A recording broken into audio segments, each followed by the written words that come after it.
ఆసిఫాబాద్ నూతన municipal commissioner గా సోమిడి అంజయ్య బాధ్యతలు స్వీకరించారు. అలాగే మేజర్ గ్రామ పంచాయతీ బాధ్యతలను కార్యదర్శి వంశీ కమిషనర్ కు అప్పగించారు. ఈ సందర్భంగా మున్సిపల్ కమిషనర్ అంజయ్య మాట్లాడుతూ గృహ, దుకాణ సముదాయాలు తదితరాలకు పన్నులు పాతవే ఉంటాయన్నారు. గ్రామ పంచాయతీ పన్నులు చెల్లించవచ్చన్నారు. రికార్డులు స్వాధీనం చేసుకున్నట్లు తెలిపారు.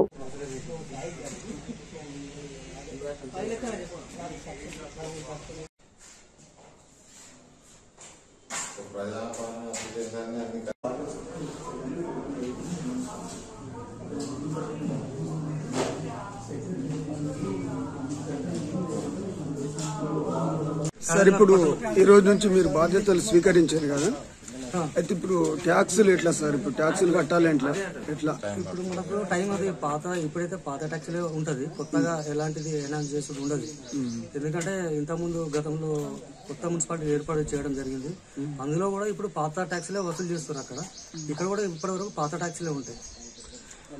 ట్యాక్స్ బుక్లు మీరు ఎప్పుడు హ్యాండ్ ఓవర్ చేసుకుంటారు? ఈ రోజు మొత్తం టోటల్ హ్యాండ్ ఓవర్ చేసేసుకుంటాం. ఈ రోజు రికార్డ్ సీజ్ చేసేస్తాం. ఈ రోజు పేమెంట్లు అన్ని మున్సిపాలిటీలు వస్తాయా ఎట్లా? మరి ఇప్పుడు మున్సిపాలిటీ ద్వారా మేము పేమెంట్ చేస్తాం. కొందరికి మరి ఇప్పుడు ఆల్రెడీ బిల్స్ చింపిస్తున్నారు, ఇంటి ట్యాక్సులు కానీ దుకాణాల ట్యాక్సులు బిల్లులు చింపిస్తున్నారు, ఎట్లా మరి? దాన్ని ట్యాక్స్ తీసుకోవచ్చు, దానిలో ఏం ప్రాబ్లం లేదు. అన్ని హ్యాండ్ ఓవర్ చేసుకుంటారు సార్? అవును, ఈ రోజు మొత్తం హ్యాండ్ ఓవర్ చేసుకుంటాం. Okay, thank you.